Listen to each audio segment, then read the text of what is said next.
이제 여러분 그거 중요한 게 그거 한번 생각해 보죠. 많이들 질문하시는 겁니다. 뭐 당연한 거고. 예를 들면 개인 사업자신데요. 예를 들면 뭐 편의점을 내가 만약에 마포에 하나 갖고 있었는데 뭐 염리동이라고 해볼까요? 특정동에 갖고 있었는데 장사가 잘 돼요. 그러면 보통 여러분 다른 데도 오픈하고 그런 경우 있지 않습니까? 그래서 대표님께서 여러 개를 갖고 있는 이유가 있다고요. 업종이 같을 수도 있고 다를 수도 있잖아요. 뭐 마포에는 음식점, 그리고 저기 뭐 그 강남에는 뭐 휴대폰 대리점 뭐 이렇게 할 수도 있고, 그죠? 자, 업종별로 다 다른데 내가 사업자, 사람 기준으로 내가 편의점 이런 게 여러 개, 편의점을 예를 들어 볼게요. A 편의점, 옆에 동네 B 편의점, 옆에 C 편의점 이렇게 있어요. 근데 가정하는 겁니다. 숫자를. 기준 금액이 예를 들어서 뭐 1억이라고 해볼게요. 1억. 그러니까 복식부기 의무의 기준이 되는 금액이 1억이라고 해볼게요. 자, 근데 A 편의점에서 여러분 저 지금 앞에 나와 있죠? 아, 네. A 편의점에서는 7천만 원, B 편의점에서는 매출이 5천만 원, C 편의점에서는 매출이 또 5천만 원이라고 해볼게요. 그러면 각각 편의점은 기준으로 1억이 안 되잖아요. 그러면 A 편의점 간편장부, B 편의점 간편장부, C 편의점 간편장부인가? 라는 생각이 들 수 있지 않습니까? 근데 그게 아니라는 거예요. 이 복식부기 의무자인지 아닌지는 복식부기 의무 제가 뭐라고 했죠? 복식부기 의무자라고 했잖아요. 사람한테 귀속되는 거예요. 쉽게 말해서. 내가 대표님께서 편의점을 3개, 4개 갖고 있다. 이제 다시 나갔다 올까요? 혹시 세팅이 잘못됐나?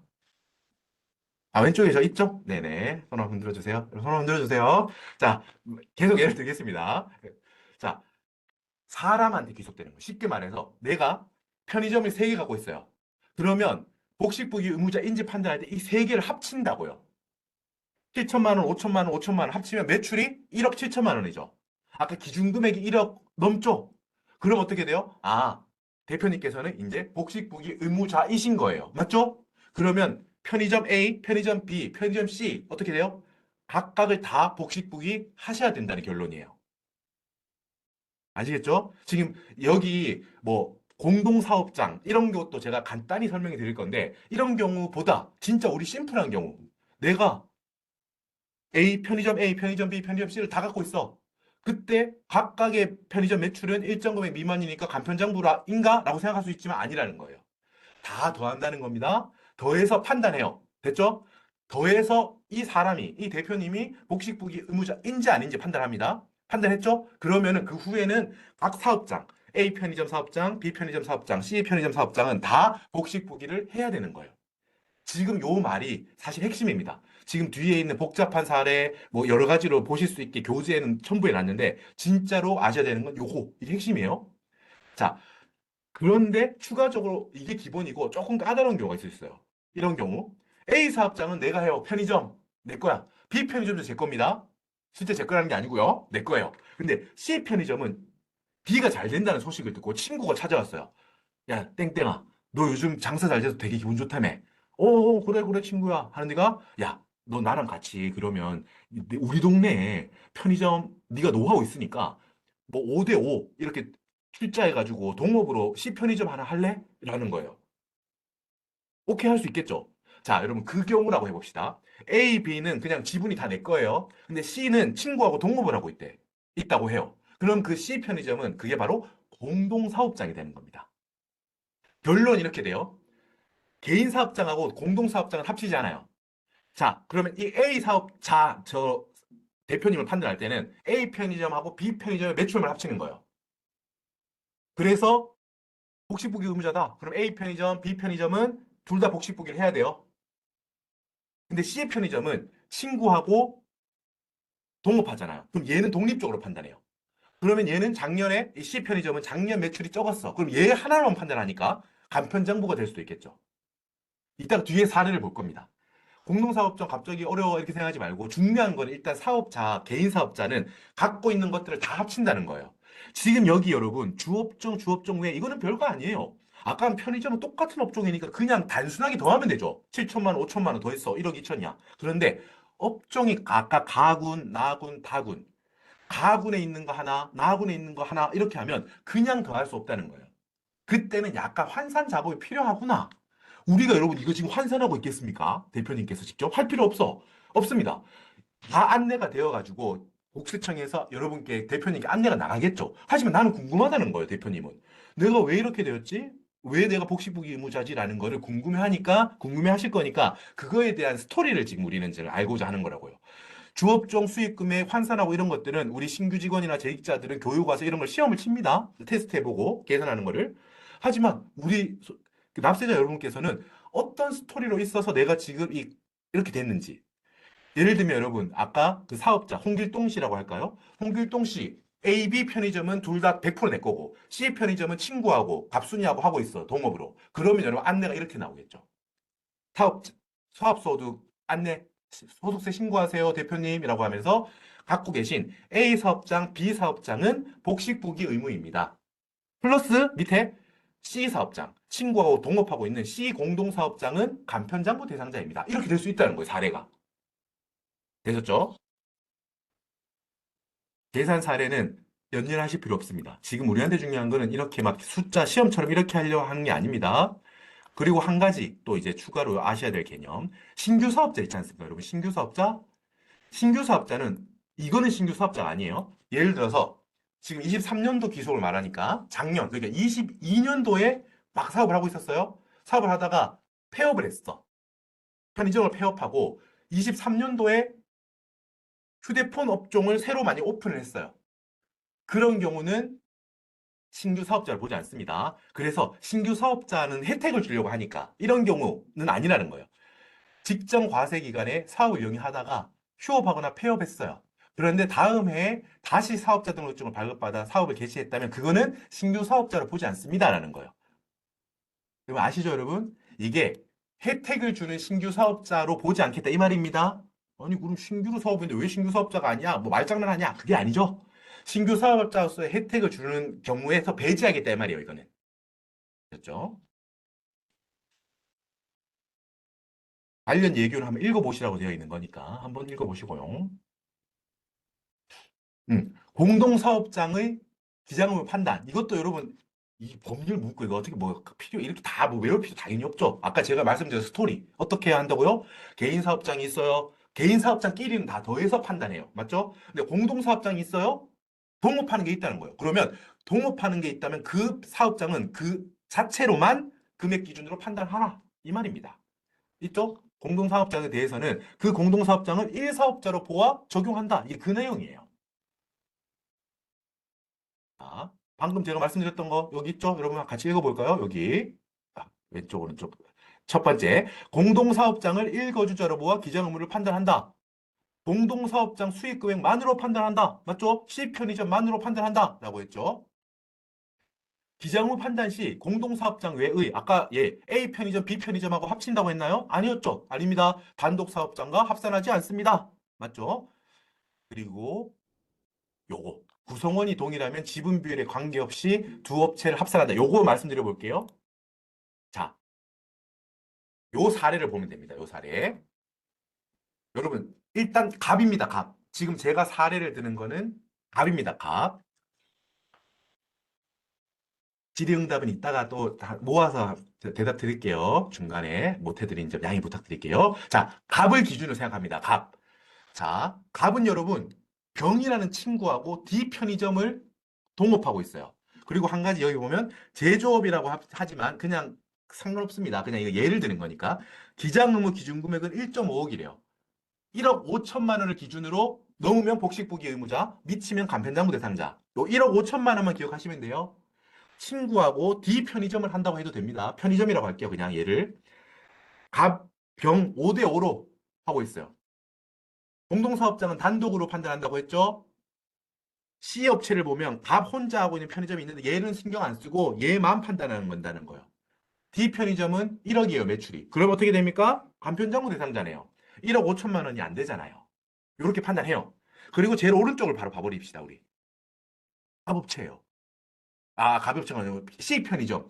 갑 혼자, 나 혼자 갖고 있어요? 그럼 얘는 얘 혼자 하면 돼요. D 업체랑 합칩니까? 안 합칩니까? 안 합쳐요. 1억이에요. 합산하지 않으니까 얘도 간편장부 대상자입니다. 됐죠? 자, 그런데 지금 새로운 사례가 가운데예요. 뭐냐면, 자, 내가 갑인데요. 병이라는 친구 말고 또 을이라는 친구하고 A 편의점, B 편의점을 두 개를 하고 있대요. 지분율은 달라요. A 편의점은 5대5. 누가 오냐? 아, 재미없나? 죄송합니다. 누가 오냐가 있죠? 자, 5대5고, B 편의점은 6대4래요. 지분율이 다르다는 거예요. 근데 사람이 똑같죠? 1하고 동업하고 있다는 거예요. 그렇다면은 사업 구성원, 공동사업장의 구성원, 동업하는 사람이 같다면 지분 비율은 다르더라도 이 경우에는 합산해서 판단해라. A 편의점은 1억, B 편의점은 1억이죠. 둘이 합치면 2억이죠. 1억 5천 넘나요? 안 넘나요? 넘죠. 그러니까 이거는 복식부기 의무가 되는 거예요. 정리하면 지금 이 다양하게 지금 정리하면 이렇게 되는 거죠. 우리한테는 여러분이 뭐 이거를 이런 경우는 어떻게 될까요? 맞춰보세요. 지금 이걸 하는 게 아니에요. 제가 이거를 설명드리는 이유는 이겁니다.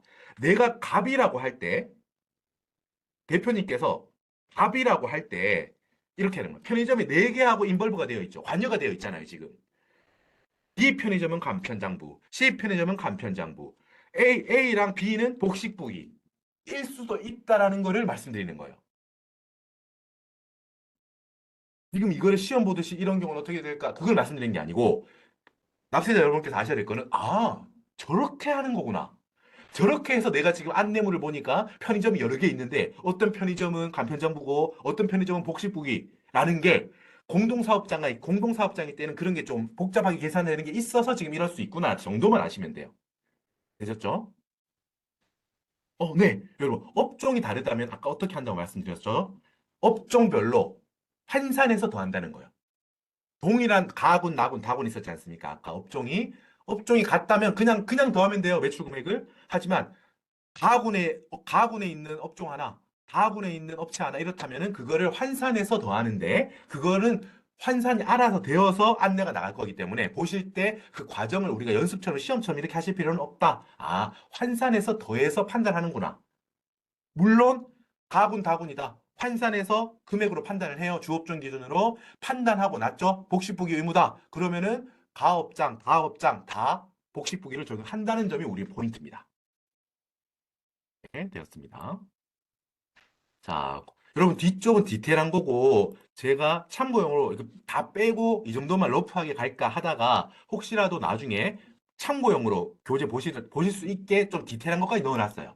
요거는 뭐 사업 양수도, 상속 자주 일어나진 않겠지만 궁금한 점이 있다면은 판단하시면 되고 사례별 기장 의무가 여러 개 있는데 이거는 다 보진 않을 거고 이런 식으로 한다라는 거예요. 볼게요, 여러분. 지금 이게 방금 말씀드렸던 도매업하고 부동산 임대업이에요. 이게 군이 다른다는 거예요.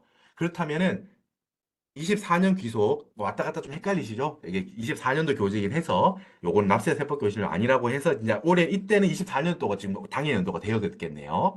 요거는 좀 양해 부탁드립니다. 헷갈리시겠지만 중요한 거는 여러분 뭐다? 합칠 때 도매업이 2억이고 부동산 임대업은 3천만 원밖에 안 돼요. 그러면은 뭐를 기준으로 합칩니까? 아까 말씀 못 드렸지만 주업종이 큰 친구예요. 매출이 큰 친구가 주업종이 돼요. 2억 얘는 그대로 있고 요 3천만 원을 어떻게 하냐면 어떤 스토리입니까? 부동산 임대업이 아니라 이 3천만 원이 부동산 임대업이 아니라 도매업이었다면은 매출이 얼마일까 환산해 보자. 라는 거예요. 가정하는 거죠, 가정. 실제는 3천만 원이지만 어떻게 환산하나요? 요렇게 환산합니다.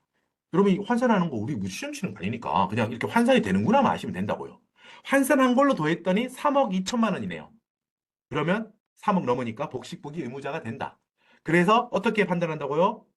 복식부기 의무자가 됐으니까 도매업도 복식부기 의무자, 부동산 임대업도 복식부기 의무자가 되는 거예요. 됐죠? 요거 문의 실제로 제 세무서 근무할 때 문의 가장 많이 들었던 것 중에 하나입니다. 예를 들면 나는 부동산 임대업 매출이 작아. 근데 편의점을 크게 하고 있는데 와서 말씀하시죠. 또 그렇게 생각할 수 있다고요. 아니 납세자분께 그렇게 생각하는 것도 일견 타당하다고요, 당연히. 아니 부동산 임대업 이거 얼마 받지도 못하는데 뭐 이거에도 복식부기를 어떻게 해요? 하는데 보세요. 세법상 되어 있는 게 사업자시기 때문에 주업종 기준을 합쳐서 환산해 봤더니 복식부기 의무자로 판단이 되었다는 것의 의미가 어떤 거라고요? 도매업만 복식부기가 아니라는 거예요. 판단할 때는 더해요. 더해서 판단해서 각각 사업장에는 다 복식부기 의무를 적용하는 겁니다. 공동사업장 말씀 때문에 오히려 헷갈릴 수 있어요. 동업하는 거 일단 생각하지 맙시다. 더 중요한 거는 혼자 대표님께서 지분을 다 갖고 있는 경우 여러 개 갖고 있는 이게 훨씬 더 일반적인 사례이기 때문에 되셨죠? 판단할 때는 갖고 계신 편의점들을 다 합쳐서 판단해요. 각각의 매출은 얼마 안 되더라도 합쳐서 판단해요. 합쳤더니 복식부기 기준을 넘었어. 오케이. 그럼 다음 단계는 뭐였죠? 그렇다면은 각 편의점은 전부 다 복식부기를 해야 된다는 점이에요. 오케이. 이 정도만 하셔도 아주 기초적인, 오늘 우리와 함께하는 시간에서는 이 정도 얻어가셔도 괜찮을 것 같아요. 뒤에 여러분 최대한 많은 사례들을 막 담아놨거든요. 근데 우리는 이거에 대해 매몰되실 필요가 없어요. 스토리로 쭉쭉 진행하시는 게 훨씬 더 중요합니다. 지금 단계에서는. 자, 이제 우리 두 번째 주제. 여러분 잊지 맙시다. 지금까지 제가 막 열심히 말씀드렸던 거는 장부를 기록했다는 전제로 지금 하는 거예요. 간편장부다, 복식부기다, 외부기장이다, 외부기장이다, 성실 확인이다, 전부 다 장부를 한다는 대전제로 지금 말씀드렸던 거고, 두 번째 챕터는 뭐라고 말씀 올렸었죠? 장부를 했어야 하는데 내가 안타까워, 내가 안 했어, 어떡할까라는 의문이 있을 때 지금 이걸 적용하는 거예요. 맞죠? 매출은 신용카드 매출, 현금 매출 뭐 이렇게 맞죠. 복식북이 있는 상태에서 신규를 하나 끌어오면 이것도 복식북이가 되는 거예요. 계속 말씀드리겠습니다. 추계인 거예요.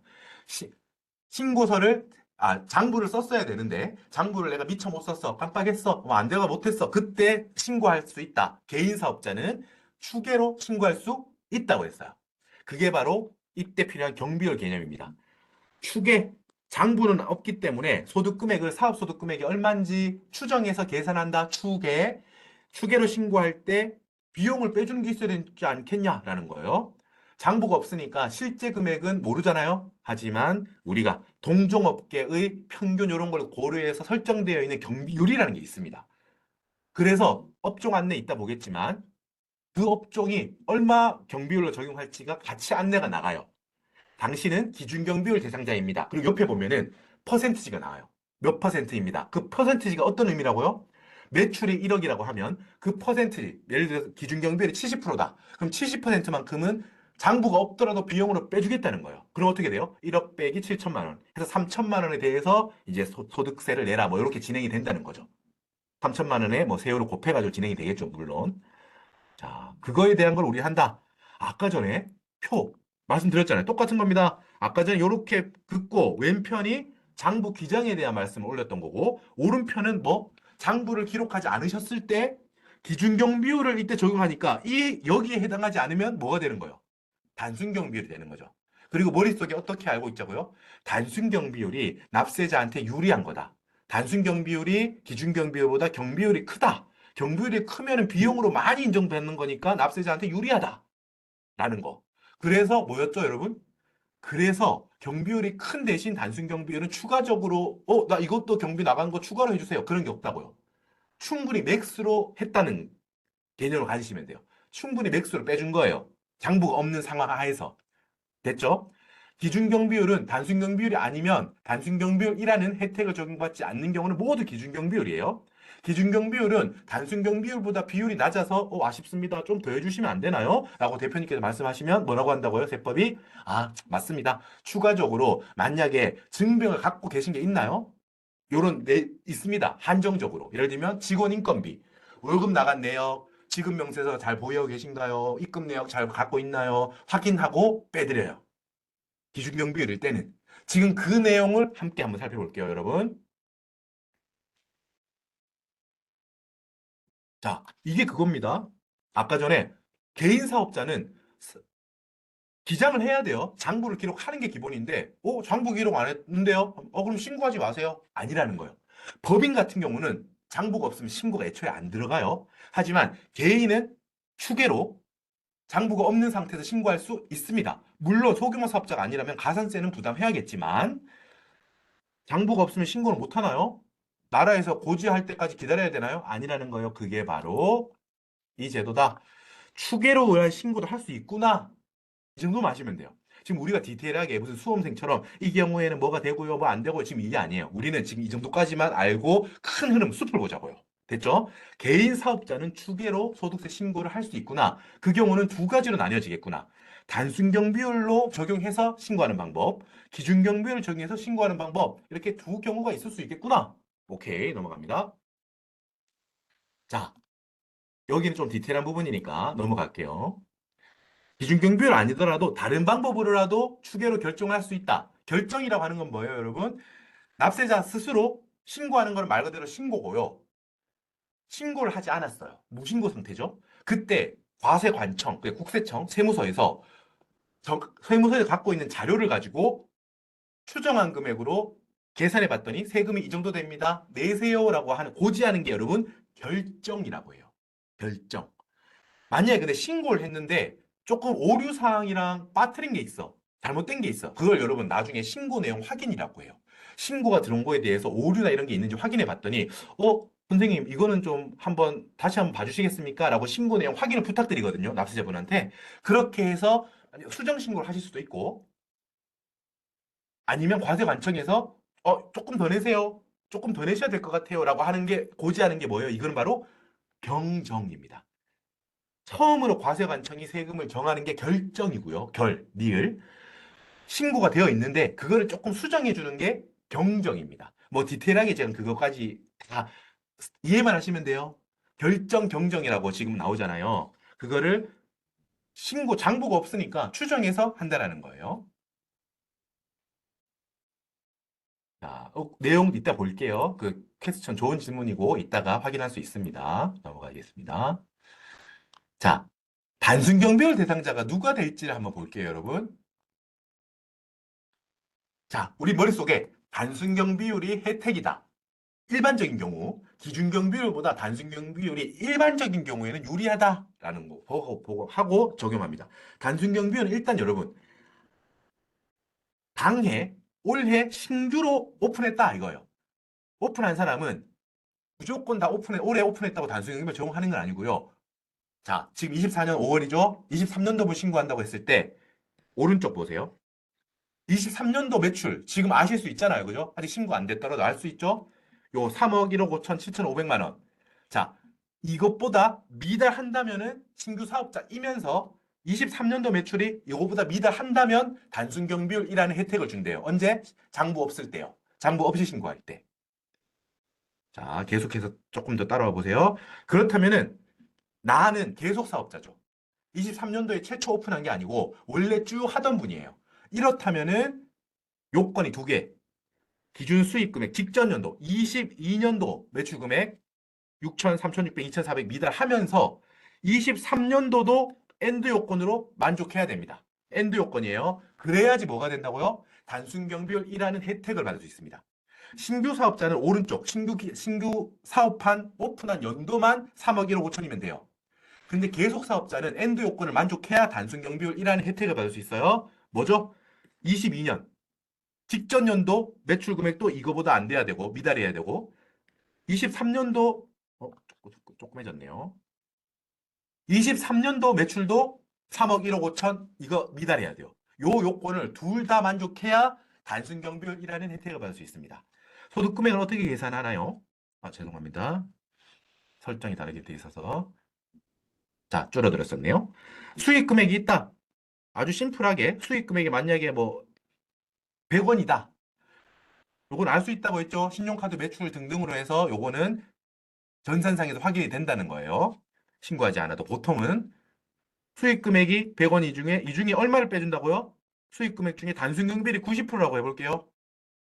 1억이고 1억에서 90%를 빼줘요. 그럼 얼마가 남죠? 10원이 남는 거죠.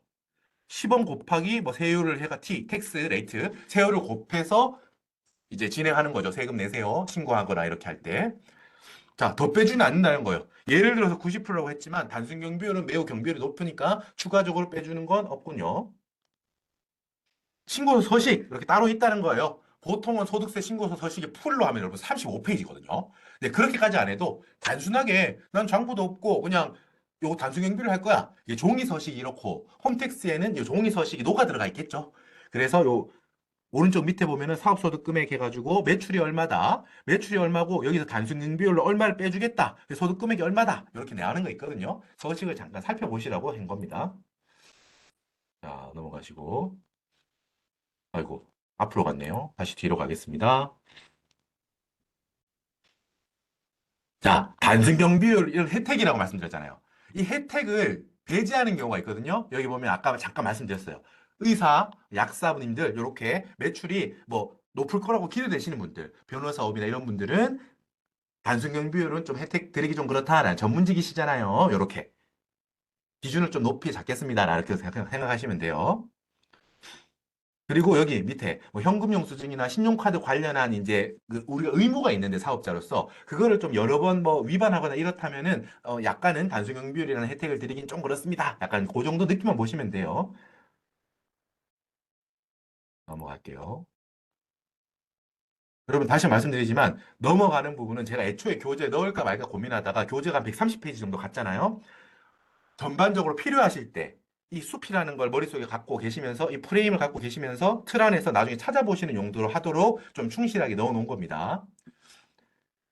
자, 여러분 요게 그 책자거든요. 경비율 책자라는 거예요. 이 책자는 여러분 다 홈택산에 다 녹아 있기 때문에 우리 직원들이 한 번씩 찾아볼 때 이렇게 있는데 업종 코드가 이렇게 있고요. 자, 볼게요, 여러분. 같은 업종이에요. 보험 설계사, 음료품 배달업 이런 거 책 엄청 두꺼워요. 이만큼 있거든요. 이 세세 분류를 따져고 중요한 건 오른쪽입니다, 여러분. 보세요. 당연한 겁니다. 같은 업종이더라도 단순 경비율과 기준 경비율에 따라서 다르게 나와 있죠. 그죠? 같은 업종이더라도 매출에 따라서 다르다는 거잖아요. 영세한 경우는 단순 경비율을 적용하고 그게 아니라면 기준 경비율을 적용한다. 이렇게 제시가 되어 있는 거예요. 업종별로. 업종별로 다 이렇게 되어 있습니다. 자, 보시면은 이게 예로 들어가 있는 거예요. 단순 경비율을 보면은 뭐 두 개가 있는데 이건 이따 말씀드리고 기준 경비율보다 단순 경비율이 크죠? 단순 경비율이 크다는 거예요. 영세한 경우에 대한 혜택이기 때문에 됐죠? 기준 경비율은 좀 낮습니다. 차이가 꽤 크죠, 여러분? 기준 경비율 뭐 20%막 이런데 단순 경비율로 하면은 60%, 70%막 이러잖아요. 그래서 예를 그냥 보여드리는 거예요. 아, 단순 경비율이 혜택이 크구나. 그리고 당연히 같은 업종인데도 기준 경비율이냐 단순 경비율이냐 다르게 적용되는구나. 라는 거를 확인시켜 드리는 거고요. 지금 여기는 살짝 이제 디테일한 부분입니다. 이걸 해당되시는 분만 보시면 돼요. 들으시면 돼요. 예를 들면 간편장부 대상자인 보험 모집인 방문 판매 음료품 배달원은 서식상 단순 경비율이 또 두 개로 쪼개져 있습니다. 보실 때 이거는 뭐냐면 4천만 원까지는 조금 더 높게 기본율이라고 해서 4천만 원까지는 좀 더 높은 경비율을 빼줘요. 단순 경비율이라고 하더라도 4천만 원을 넘어서면은 초과율을 적용해서 좀 낮죠 또. 물론 기준 경비율보다는 높지만 단순 경비율 안에서도 이렇게 두 개가 나뉘어지는 경우도 있구나. 있구나 정도만 아시면 돼요. 이걸 뭐 외워서 뭐 하고 그럴 필요 없잖아요. 하지만 안내를 받으셨을 때, 아, 단순 경비율인데 기본율 초과율 이렇게 쪼개져 있다는 거는 4천만 원까지는 좀 더 높게 뭔가 해주려고 하는 모양이구나 정도만 아시면 돼요. 요거는 해당 업종이 해당되는 군이 한정적이기 때문에 없는 경우도 많습니다. 그래서 보통은 여러분 밑에 보시면은 다음 페이지 보시면은 보통은 그냥 이렇게 되어 있어요, 여러분. 단순 경비율 몇 퍼센트, 기준 경비율 몇 퍼센트 이렇게 두 개만 나와 있어요, 책자에. 그래서 당신은 기준 경비율이니까 기준 경비율이고 경비율은 16%입니다. 보통 이렇게 안내가 나간다는 거죠. 예를 들자면은 되었습니다. 자, 여기도 이제 좀 오늘 할 것 중에 가장 이제 좀 꼼꼼하게 계산 같은 게 좀 복잡한 부분인데 이것도 여러분 우리 스토리가 중요해요. 스토리가. 스토리 한번 말씀드려 볼게요. 여러분 단순 경비율은 소득 금액을 아까 구했죠? 100원이 매출이에요. 신용카드 1년 동안 예를 100원 팔았다고요. 그럼 만약 80% 단순 경비율이에요. 그럼 100원 곱하기 80%를 빼요. 그러면 남은 게 20원이죠. 이게 단순 경비율을 적용한 소득 금액이잖아요. 아주 심플한다고 했죠? 아주 심플합니다. 지금 이거. 단순 경비율 1대의 소득 금액은 20원이에요. 요런 구조라고요. 더 이상 뭐 추가되는 게 없습니다.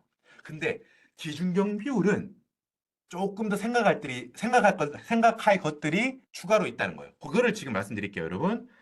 밑에 산식은 밑과 같습니다. 하지만 우리가 뭐 이거를 계산해서 뭐 주관식 답을 쓰고 이런 게 아니지 않습니까? 우리가 기준경비를 정했을 때 이것도 여러분 추계소득금액 계산하는 서식이 따로 있어요. 근데 그거를 보시면서 이해만 하시면 될 거 아닙니까? 그 이해를 하시면 되잖아요. 그래서 제가 그거를 스토리를 한번 만들어 볼게요. 일단 기준소득금액이라고 하면 똑같이 여러분 수익금액 100원이라고 가정해 볼게요. 현금, 뭐 영수증, 신용카드 이런 것들을 전산에 되어 있는 수익 금액이 100원이에요. 매출, 매출. 자, 마지막에 있는 기타 경비 여기가 뭐냐 하면 기준 경비율이 30%라고 가정할게요. 수익 금액 100원에서 지금 여기 빼는 거니까 이게 결국 빠지는 거죠. 기준 경비율을 곱해요. 100원 곱하기 30%. 기준경비로 곱해서 요거만 빼면 어떻게 돼요, 여러분? 소득 금액이 70원이잖아요.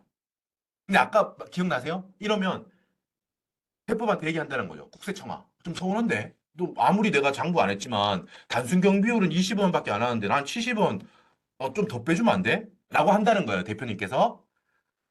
나 여기 봐봐. 대표님께서 국세청에 말씀드린 거 제가 반말한 게 아니고 내가 직원 월급 준 거 여기 잘 내역 잘 관리하고 있어. 그리고 뭐 전기요금 나간 거 1년 동안 편의점 전기요금 나간 거 납부한 거 잘 갖고 있어. 이거 손익계산서에 내가 비용으로 하지는 않았지만 장부 안 했으니까 이거 추가적으로 제출할 테니까 좀 빼주면 안 됩니까? 주요 항목들에 대해서 알겠습니다. 그러시다면 요 주요 경비라는 이름으로 좀 빼드릴게요 라는 게 있어요. 추가로. 아셨죠? 그게 바로 주요 경비에 지금 내역은 뒤에 있거든요. 몇 개 살펴볼 거고. 자, 이렇게 해서 주요 경비가 예를 들어서 20원 있다고 해볼까요? 그러면 소득 금액이 이제 어떻게 돼요? 100원 빼기 20원 빼기 30원이니까 이제 50원이 되겠죠. 기준 경비율 30%그 외에 추가적으로 주요 경비 증빙을 보유하고 있어야 돼요, 여러분. 쉽게 생각해서 하나를 떠올린다면 직원 급여예요. 직원들 월급, 편의점 알바한테 지급한 월급 내역 이런 것들. 그거를 추가적으로 빼주는데 다 빼주는 건 아니고 리스트가 있어요. 매입 비용, 뭐 임차료, 인건비 이거를 주요 경비라고 해서 리스트화되어 있는 게 있습니다. 일단 지금 우리는 개념이 중요합니다. 기준 경비율을 적용해서 30% 예를 들어서 빼주고 추가적으로 증빙을 보유하고 있으신 게 있다면 추가적으로 좀 더 빼드리겠습니다. 라는 제도가 뭐다? 기준 경비율을 적용한 소득 금액이구나. 자, 여기까지 따라오셨으면 아주 훌륭하시고요. 자, 조금만 한 걸음 더 가볼게요. 한 걸음 더. 자, 조금 더 올라가 보겠습니다. 지금 구한 게 여기 1번 여러분, 기준소득 금액에 대한 개념이었어요. 기본적으로 이걸로 해요. 이 기준소득 금액이 방금 제가 말씀드렸던 내용으로 해서 뽑아냈죠. 50원이었잖아요. 100원 빼기 30원 빼기 20원 이거. 50원인데, 자, 세법에서는 하나의 안전장치를 걸어둡니다. 어떤 안전장치냐면, 2번 비교소득 금액이라고 해서 자 이거하고 비교해서요. 이거 이상은 과세되지 않게 안전망을 하나 만들어 드릴게요 라는 게 2번 비교소득 금액입니다. 말 그대로 기준소득 금액 1번이 원칙이에요. 그런데 확인차 세법이 이 금액하고 비교해서 이거는 넘어서지 않게 해드릴게요. 과세 더 안 되게 장치를 만들어 놓을게요 라는 거예요. 그래서 산식으로는 미니멈이 걸리는 거예요. 한도를 거는 거니까. 너무 과하게 과세되지 않게 한도를 안전장치로 걸어두기 때문에 비교해서 이거 이상은 되게 안 할게 라는 취지이기 때문에 미니멈이라는 거 걸리는 거예요. 둘 중에 작은 거. 이게 엄밀히 그냥 드라이하게 말씀드리면 그냥 둘 중에 작은 거예요. 근데 그 취지는 이거예요. 두 번째, 비교소득 금액을 초과해서 과세되진 않게 세법이 안전장치를 걸어둔 거다라고 생각하시면 돼요. 이거는 뭐냐 하면 이 금액을 어떻게 계산하냐면 여러분 수익 금액 100원이죠, 여러분? 수익 금액 곱하기 단순 경비율을 몇 퍼센트였죠? 단순 경비율일 때는 이 업종이 80%였죠. 그래서 20원이라고 했잖아요. 이 아래 부분이 20원이라고 하죠. 맞습니까? 지금 이 큰 관로가 어떤 거죠, 여러분? 그렇죠. 단순 경비율을 적용했을 때라면 이 금액이잖아요. 소득 금액이 20원. 그거 자체가 아니라 거기서 몇 배? 뭐 2.4배, 3.2배 이렇게 했는데 2.4배라고 해볼게요. 2.4배를 곱해요. 그거 이상은 커지지 않게 할게라는 거예요. 자, 다시 한번. 당연히 여러분 기준소득 금액은 단순소득 금액 20원보다는 커요. 맞죠? 50원이잖아요. 맞죠? 그런데 너무 커지진 않게 할게라는 게 요 제도의 취지입니다. 그리고 여기 원래 좀 어려운 부분인데 조금 잠깐 잘 따라오고 계시네요. 잠깐 다시 한번. 기준소득 금액이 단순소득 금액보다 큰 거는 당연해요. 하지만 세법은 2.4배 이상으로 너무 과하게 커지진 않게 만들어준다는 취지로 2번이 있는 거예요. 비교소득 금액을 미니멈으로 잡아주는 거라고요. 여러분 다시 한번 말씀 올립니다. 이 계산 자체가 중요한 게 아니에요. 우리는 지금 세법이 저런 취지로 저렇게 설정을 해뒀구나. 그리고 예를 들면 추계 신고서를 하신다고 하면 이게 필요한 내용들을 갖고 오면 우리가 서식, 홈택스에 얼마나 잘 돼 있습니까? 이 종이 서식이 홈택스에 다 녹아 들어가 있다고요. 추계일 때의 기준 소득 금액을 잡아내는 서식이 거기 있어요. 그게 바로 지금 말한 제가 말씀 올린 이 서식이 거기 녹아 있는 거예요. 한 칸 한 칸만 단순 경비율 몇 퍼센트다. 매출이 얼마인가요? 그걸 치다 보면 제가 지금 말씀드렸던 이 스토리가 모두 다 엮여서 딱 나오는 거예요. 금액이 얼마입니다. 자, 이거 끝까지 가볼게요. 기준소득 금액 50원이죠. 근데 비교소득 금액 20원 곱하기 2.4배 하면 여러분 얼마인가요? 48원인가요? 맞죠? 그럼 어떻게 돼요? 결론. 기준소득 금액 50원입니다. 그런데 너무 과하지는 않은지 체크해 봤더니 과했다는 거예요. 48원을 넘지 않게 해놓거든, 세법이. 그렇기 때문에 50원이 아니라 이 50원과 48원 둘 중에 작은 금액이니까 결과적으로 얼마가 되나요? 기준소득 금액? 48원이 된다는 거예요. 취지만 이해해 주세요, 여러분. 세법이 이런 취지가 있고 추계할 때 이렇게 이런 과정을 거쳐서 추계 소득 금액이 나올 거예요. 여러분들은 필요한 내용을 만약에 나 사업자인데 매출이 이래 칸에 넣으시면은 뭐 기장 대리를 맡기셨든 아니면 추계 소득을 본인이 하시든 홈택스 상에서 할 때 지금 세법이 저런 스토리를 반영해서 지금 이 산식이 이 홈택스 화면이 만들어졌구나. 알고 모르고는 다르지 않습니까, 여러분? 내가 이 세금 내는데 얼마 왜 내는지 어떻게 해서 이걸 내는지 모르시면 안 되잖아요. 그걸 도와드리기 위해서 지금 이게 있는 거니까 홈택스 사용법을 강의하는 게 아니지 않습니까? 제가 납세자 세법 교실이에요. 홈택스 여기서 이걸 넣으세요. 그게 아니고 홈택스에 구현되어 있는 세법이 어떤 스토리로 이렇게 구현되어 있는지를 제가 말씀을 올리는 거예요. 자, 이 정도 하시면 따라오셨으면 되게 훌륭하신 거고요. 잘 따라오신 겁니다. 오늘 되게 그 진도율이 혹시 그 흡수율이 좋으신 것 같아요. 느낌이. 자, 아까 전에 매입 비용 어떤 거 빼주냐라는 거예요. 요거 내용 한번 볼게요. 자, 이런 디테일한 것들 매출에 뭘 넣을 것이냐? 아까 여러분 신용카드 매출 이런 건 당연히 가지고 오겠죠. 카드사 쪽에서 다 국세청 쪽으로 자료가 이렇게 오기 때문에 이 편의점이 뭐 작년에 신용카드 매출이 얼마였는지 이런 걸 알 수 있지 않습니까? 우리 신고 도움 자료에도 같이 나가잖아요. 그런 것들에서 미세 조정할 것들이 있다 정도만 여기 있구나. 매출 금액에 더해야 될 게 이런 게 있구나 정도만 보시면 되고요. 여기가 어떤 내용이냐면 이제 매입 비용 이런 것들은 선생님, 대표님들 아까 전에 직원 인건비 이런 거요. 제가 손익계산서를 안 썼어요. 장부는 기록하지 않았는데 이렇게 실제로 나갔다는 증빙이 있는데 이거 좀 더 추가로 추계하는데 기준경비율 비용 외에 추가로 이런 것 좀 빼주세요라고 할 때 그 내용이에요. 모든 걸 다 빼주진 않고 이렇게 세법에 나와 있는 금액들 항목에 한해서만 빼주는 거예요, 여러분. 디테일한 것까지 나중에 보실 수 있게 최대한 여러분 제가 친절한 자료들로 다 구성을 했습니다. 예를 들면 포함되지 않는 것들. 예를 들면 여러분 대표님 이런 것들 많이 문의 받거든요. 통신비. 여러분 이렇게 말씀하실 수 있어요, 당연히. 내가 편의점을 하는데 내가 뭐 경쟁업체하고 뭐 아니면 협력업체하고 이렇게 뭐 주문하고 이럴 때 내 편의점 아니 그 휴대폰을 쓴다. 내 사업에 쓰는 거 아니냐. 그래가지고 이거를 지금 통신비 뭐 텔레콤 나간 비용 이렇게 있지 않냐. 이거 빼달라라고 할 때 여러분 이게 예를 들어 가지고 우리 개인 사업자이기 때문에 이 구별이 명확치 않은 면이 있는 건 아시죠, 여러분? 예를 들면 내가 주말에는 가족들하고 놀러 갈 때 내 차를 쓰고 또 주중에는 쓸 수 있잖아요. 뭐 어떤 업체 일로 당연히 사업용으로 쓸 수 있는데 그거를 구별하기 위해서 기장이 필요한 거예요, 여러분. 그죠? 장부에 내가 업체 예를 들면 승용차를 이때 이만큼 운행 기록을 했다. 이렇게 구별을 위해서 기본적으로 장부가 있는 거라고요. 근데 지금은 어떤 상황인가요? 장부가 없어서 세법이 추정해서 지금 계산하는 단계라고요. 그렇기 때문에 요 통신비 같은 경우는 그런 혼재되어 있는 거. 개인적인 면과 업체 쓴 면이 혼재되어 있고 장부도 없는 상황이기 때문에 이런 건 좀 곤란하다라는 거예요. 그럼 저는 그냥 예를 드는 겁니다. 통신비를 한 예를 드는 거고 뭐가 되고 뭐가 안 되는지에 대한 설명이 이제 여기 있는 거예요. 그 교재에 찬찬히 한번 살펴보시면 되고 조금 답변 나온 것들도 모아놨습니다. 조금 더 디테일할 수 있지만 우리가 인터넷 답변팀, 우리 상담센터에 있는 답변 이런 것들도 적어놨으니까 한번 훑어보시면서 필요한 사례가 있는지 적용하시면 될 것 같아요. 자, 또 인건비 대표적인 사례죠. 내가 직원, 아르바이트생이든 직원이든 월급을 줬어요. 그렇다면은 원칙적으로 어때요? 지급한 날의 다음 달 10일까지 원천 징수를 하셔서 원천 징수 이행 상황 신고서와 함께 납부하셔야 되잖아요. 그리고 1년치 내가 직원한테 준 월급들 지급 명세 리스트를 전체에 대한 거 주민번호랑 다 정리해 가지고 다음 해 1년치를 다음에 2월 이때 전체를 또 제출하셔야 되잖아요. 그렇죠? 그 내역이 있다면은 인건비 로서 빼주겠다는 거예요. 손익계산서에 급여라는 걸로 원래 들어와야 정상인데 손익계산서가 없잖아요, 지금.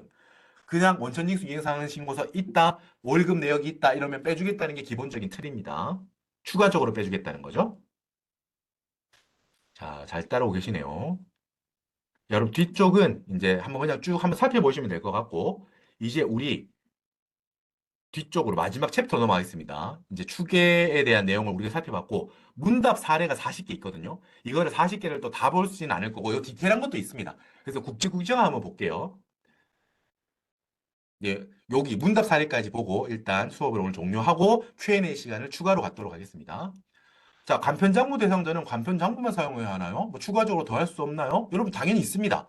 간편장부 대상자는 필수적인 기장 내용에 대해서는 간편장부를 쓰시고 추가적으로 뭔가 해도 된다라는 내용이에요. 여러분 빈출되었던 문이니까 이것도 한번 보시면 꼭 도움이 되실 거예요, 여러분. 자, 몇 개만 같이 살펴보겠습니다. 요거 수업 때 아까 제가 강의 때 말씀드렸던 거예요. 간편장부 대상자인데 뭐 안 하면 불이익이 뭐 있나요? 어떻습니까? 기본적으로 가산세가 부과돼요. 하지만 간편장부 대상자 중에서도 소규모 사업자라면 가산세 안 매긴다. 아까 말씀 올렸던 겁니다. 이런 식으로 가볍게 훑어볼게요. 여기 사실 올해 주요 문답 사례 요거 추리고 넣는 게 작년하고 다르게 올해 최대한 제가 이번 교재 만들면서 좀 역점을 둔 거거든요. 그래서 꼼꼼히 문답 사례 봐주시면 좋을 것 같아요. 자, 올해 새로 사업했으면은 뭐 무조건 간편장부인가요? 아니라고 했죠. 누구를 제외하나요? 의사, 약사, 회계사 분들은 좀 기대치가 높습니다. 전문직 사업자는 간편장부 적용하지 않습니다. 무조건 복식부기 하셔야 돼요.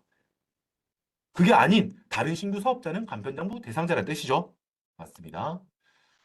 자, 간편장부 이건 그냥 절차를 말씀드립니다. 간편장부 기장하고 그거에 대한 거를 쭉 합쳐가지고 명세서를 만든다. 뭐 이런 것들. 이거는 지금 그냥 단순한 절차에 관한 거니까 넘어갈게요. 예를 들면 이런 경우 있을 수 있어요. 내가 의사, 변호사 등 전문직 사업자 업종이 있어요. 약국이 있어. 예를 들어서 약국이 있습니다. 근데 옆에 또 근처에 편의점도 하고 있어요. 여러분 이게 바로 어떻게 한다고요? 아까 예를 들었잖아요. 아까는 편의점끼리 합쳤지만 기본적으로 일단 전문직 사업자는 합치고 보고 할 거 없이 기본적으로 복식금 의무자에 해당하죠. 그리고 아까 기억나십니까? 이 전문직 사업자가 끼어 있으면 사람 기준이 된다고요. 일단 공동사업장 생각하지 말고 그게 아니라 내가 약사이면서 편의점도 하나 오픈했어요. 그러면 전문직 사업자에 해당하기 때문에 나라는 사람은 거주자별로 적용하니까 사람한테 적용하는 거예요. 복식부기 의무자죠. 그러니까 결과적으로 약국은 당연하고 편의점도 매출이 적더라도 복식부기라는 거예요. 큰 틀은 사람으로 합친다라는 거예요. 맞죠? 아까 전에 편의점 A, B, C 생각해 보세요. 지금 여기는 합칠 것도 없이 갖고 있는 것 중에 하나가 전문가예요, 내가. 그렇다면은 편의점 매출이 아주 작다고 하더라도 안 돼. 간편장부 안 된다는 거예요. 복식부기 의무하시라는 거예요. 그런 거. 지금 이런 게 오히려 가장 그 질문이 많은 내용들입니다. 공동사업 이런 거는 좀 약간 한정적인 경우의 질이기 때문에. 요거 볼까요? 내가 약국을 하다가 폐업을 했어요. 폐업을 했는데 다음 연도에 카페 열었어. 편의점을 열었습니다. 이때 어떻게 한다고요? 이때는 Q&A니까. 자, 기본적으로 23년도는 카페예요. 근데 22년도 약국을 하다가 문을 닫았어요. 그렇다고 하더라도 판단은 22년도 매출 그걸 하기 때문에 복식부기 의무자가 된다는 점이에요. 이런 것들 충분히 궁금해 하실 수 있습니다. 아니 올해는 카페만 하고 있는데 왜요? 하지만 어떻게 23년 1월 1일 올해 1월 1일 기준으로 작년 매출로 지금 확정을 지어야 돼요, 여러분. 간편장부인지 복식부기 의무자인지를. 그래서 작년도 매출 약국이든 전문직 사업자든 일정 금액 이상이면 복식부기 의무가 올해도 된다는 거예요. 자, 이런 것들 읽어보시고 넘어가 볼까요? 같이 볼 만한 것들. 여러분, 이 8번이 아까 딱 그 사례죠. 편의점이 A, B, C 세 개가 있어요. 각각은 대개 영세예요. 일정 금액 미만이에요. 근데 합쳤더니 일정 규모 이상인 경우는 어떤가요? 아까 말씀드렸던데요. 장부 기장 의무의 판정은 사업자, 사람, 사업장 아니고 사업자별로 판단하기 때문에 A 편의점, B 편의점, C 편의점 각각이 전부 다 복식부기 의무가 된다라는 거예요. 아까 제가 말로 예를 들었던 게 8번 사례가 되겠네요. 자, 일단은 보겠어요. 공동사업자 이미 말씀 올렸던 겁니다. 개인 사업자 갖고 있는 거하고 합치지 않고 공동사업장 하나로 판단하는 거예요. 근데 아까 한 말씀 더. 근데 동업하는데 지분율이 다른 동업자는 같은 공동사업장이 여러 개 있다. 그러면 어땠죠? 합쳤죠. 그 경우는. 공동사업장끼리 합쳤죠. 그런 내용들이 있으니까 한번 쭉 살펴보시면 될 것 같아요. 이거 뭐 숙제 보듯이 본다고 생각하지 말고, 주요 문답 사례들 중에서 나한테 필요한 게 뭔지 찾아보시면 될 것 같아요. 주요 경비, 아까 기준 경비율 있지 않습니까? 추계 계산할 때, 추계 소득 금액 계산할 때, 주요 경비에서 추가적으로 빼주는 것들이 있었잖아요. 그것들에서 이런 것들. 전기요금, 수도요금, 가스요금 빼줍니다. 이건 빼준다는 거예요. 아까 통신요금은 안 빼주고. 맞죠? 그런 식으로 사례를 확인하시고 적용해야 된다라는 점입니다.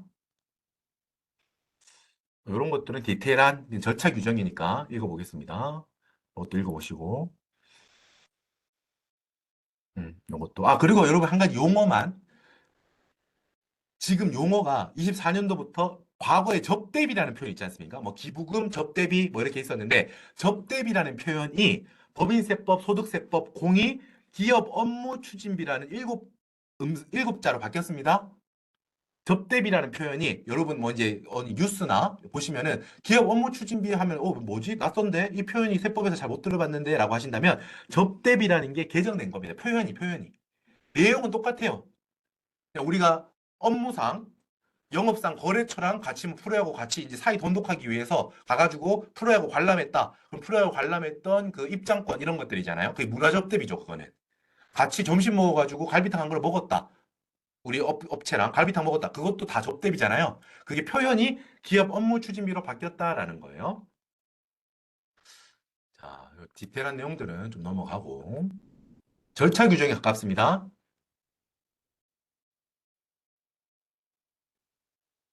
재화의 매입 비용의 매입 부대 비용. 매입 부대 비용은 뭐냐면 쉽게 말해서 우리가 뭐 10만 원짜리 상품을 샀다. 근데 택배비가 2천 원이다. 그럼 우리가 회계상으로는 이 자산을 잡을 때 10만 2천 원을 잡아요. 그죠?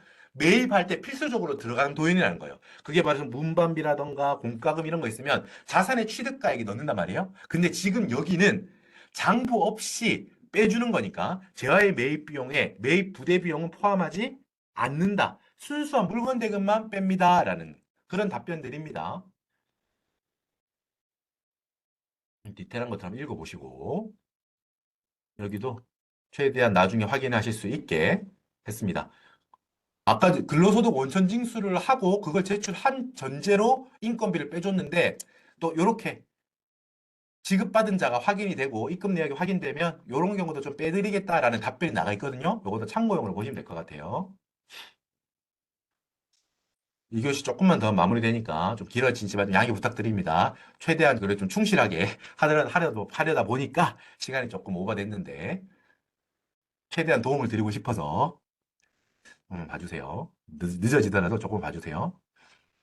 한번 읽어보시면 될 것 같고 여러분 다만 아까 전에 원천징수 이행상의 신고서랑 지급 명세서가 제출되어야 인건비를 빼주는데 만약에 제출 안 했더라도 뭐 이렇게 확인이 된다면 빼드린다는 내용이거든요. 그런데 이렇다고 하더라도 빼드리긴 빼드리지만 지급 명세서 미제출 가산세 이런 것도 있거든요.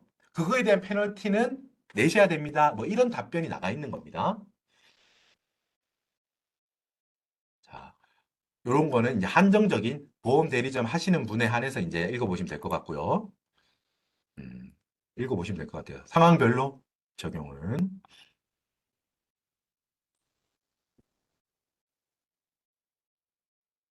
음, 넘어가고. 여러분, 이런 내용이 있거든요. 이건 약간 일반론적인 내용인데, 아니, 매입 비용, 아까 말씀드렸듯이 다 빼주는 게 아니라고 했잖아요. 기준 경비율로 빼주고 추가적으로 요런 리스트는 실제 증빙이 있으시면 저희가 빼드릴게요. 요런 게 세법의 입장이지 않습니까? 그러니까 요런 문의를 많이 하세요. 아니 좀 더 빼주면 안 됩니까? 그 세법에 열거내 있는 거 꽤 많은데 그거 말고 추가로 이런 돈 들어간 것도 좀 빼주십시오. 돈 들어간 내역이 있습니다. 라고 많이들 하시거든요. 근데 이제 세법의 입장은 많이 해드리면 좋긴 한데 이 장부 기장에 대한 독려 차원도 있고요. 보면 그냥 일견 생각했을 때는 뭐 이것저것 다 경비율 적용해주면 유리해질 것 같지만, 여러분, 이 아까 말씀드린 추계 시에 기준 경비율이라는 것 자체가 장부를 기록했을 경우의 어떤 평균적인 어떤 율을 최대한 반영해서 더할 거 더하고 뺄 건 뺐지만 꽤 반영이 되어 있는 상황이라는 거예요. 그래서 애초에 장부가 없는 상황에서 적용되는 거다 보니까 그 만약에 특정 리스트를 추가한다고 하면 경비율이 빠져요, 여러분. 경비율이 낮아진다고요. 그러니까 이러면 좋겠죠. 사실 우리끼리 하는 말로. 경비율은 그대로 유지해주고 이것도 추가로 빼주십시오. 이러면 좋겠지만 이게 또 법률이다 보니까 설정을 할 때 기준이 있을 거 아닙니까? 그 항목은 경비율에 이미 반영이 되어 있기 때문에 그거는 실제 비용이 있다고 해도 못 빼드립니다. 뭐 그런 내용들이에요, 이거는. 약간 근원이 되는 내용이시죠. 아주 좋은 질의신데, 아, 근본적인 물음. 추계할 때는 그렇구나. 기본적으로 기준 경비율을 빼줄 때 추가적으로 빼주는 거는 다 빼주는 건 아니구나. 이 정도를 알고 계시면 돼요. 뭘 빼줄지는 실제로 신고하실 때 리스트를 보면서 하시면 된다고요. 실제로 이걸 예를 들면 우리가 전문직 시험, 뭐 세무사 2차나 회계사 2차나 뭐 1차든 2차든 거기서는 어느 정도 암기가 필요해요. 이걸 실제로 계산해 내는 것 자체를 구현해야 되니까 종이 안에. 하지만 우리는 지금 그게 아니잖아요. 큰 틀을 알고 이 나무가 어느 자리에 심을지 아닐지는 그때 가셔서 판단하시면 돼요. 지금은 이 숲의 모양이 어떤지를 확인하시는 시간입니다. 장부로 기록하지 않으셨기 때문에 결손금, 마이너스가 됐을 때 결손금 공제라는 혜택은 안 들어간다 이 말이에요. 이런 내용을 확인한다는 점입니다. 리스트. 여러분 요것도 아까 요거 질문하셨어요. 어떤 분이. 자, 여러분 지금 장부를 쓰지 않았어요. 근데 단순 경비율 나는 좋아. 그죠? 영세하기 때문에 단순 경비율 신난다. 경비율을 적용 많이 받을 수 있는 사람이야. 사업자야. 라고 했는데 기준 경비율에 의해서 신고할 수 있을까라는 문의가 들어오거든요. 크로스를 할 수 있을까라는 거예요. 자, 정리하면 여러분 이렇습니다. 빨간색 위에 화면에 기준경비율 대상자예요. 이 사람은 단순경비율을 적용할 수 있을까요? 법의 취지상 안 되겠죠. 단순경비율은 일정 요건 어떻습니까? 즉 계속 사업자의 경우 작년 매출과 올해 매출이 둘 다 일정 금액 미만이라는 요건을 AND로 둘 다를 충족했을 때만 단순경비율이라는 혜택을 드렸었잖아요. 맞죠? 그렇기 때문에 임의로 뭐 기준경비율 대상자가 단순경비율을 선택할 수 있게 하면 안 되겠죠. 오케이, 여기까지 왔습니다. 근데 밑에 파란색을 보세요. 근데 반대는 돼요. 단순경비율이라는 혜택을 받으시는 분이, 나 단순경비율 혜택 안 받고 기준경비율 받을래. 라고는 할 수 있어요. 여러분 지금 들으시면서, 왜 그렇게 하는 경우가 있나요? 혜택인데 왜요? 여러분 생각해 보세요. 부가가치세법에서도 간이과세 적용되시는 분이 간이과세 포기할 수 있어요. 한정적으로 그런 경우가 있다고요. 세금 적게 내는 게 문제가 아니라 간이과세는 환급도 안 되고 세금 영수증 뭐 끊는 경우도 있지만 못 끊고 어떤 내가 사업을 하다 보니까 간이과세를 포기하는 경우가 생길 수 있잖아요. 그거하고 약간 비슷해요. 뭐냐면 보통은 단순 경비율이 유리해요. 맞죠? 90%막 이렇게 보통 빼주니까. 그런데 자, 이거 기준 경비율은 여러분 어떤 게 있었어요? 경비율 자체는 단순 경비율보다 작았지만 추가적으로 빼주는 게 있었죠. 직원 월급, 매입 비용 빼줬잖아요. 그래서 내가 각을 보는 거예요. 내가 혼자 싹 계산해 봤더니 단순 경비율하고 기준 경비율하고 크게 차이가 없는 것 같아. 아까 확인할 수 있잖아요. 그 경비율 책자 이런 홈택스에서. 그래서 기준 경비율 적용하고 플러스로 이것저것 직원 월급 예를 들면 이런 것들 전기요금 뺐더니 어때요? 결과적으로 단순 경비율 적용했을 때보다 소득 금액이 더 낮아져요. 그런 경우도 상정할 수 있다는 거예요.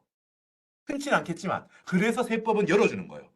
당신이 단순경비율 대상자신데 보통은 단순경비를 유리하실 거예요. 그런데 기준경비율은 실제로 나간 증빙이 있다면 추가적으로 빼주는 게 있기 때문에 이거를 저울질해 보셔가지고 기준경비율이 유리하신 걸로 판단하신다면 기준경비율로 신고하실 수도 있습니다, 선생님. 라고 하는 거예요. 이해되시죠? 아까 누가 질문하셨는데 아주 좋은 질문이셨습니다. 여기에 답변이 되셨을 것 같아요.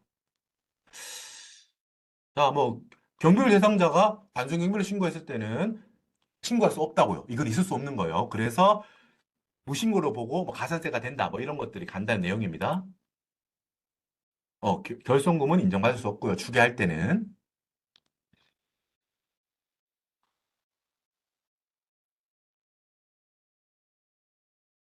자, 이걸 볼게요. 나머지는 보시고 이제 슬슬 마무리 조금만 더 살펴보고 마무리하겠습니다.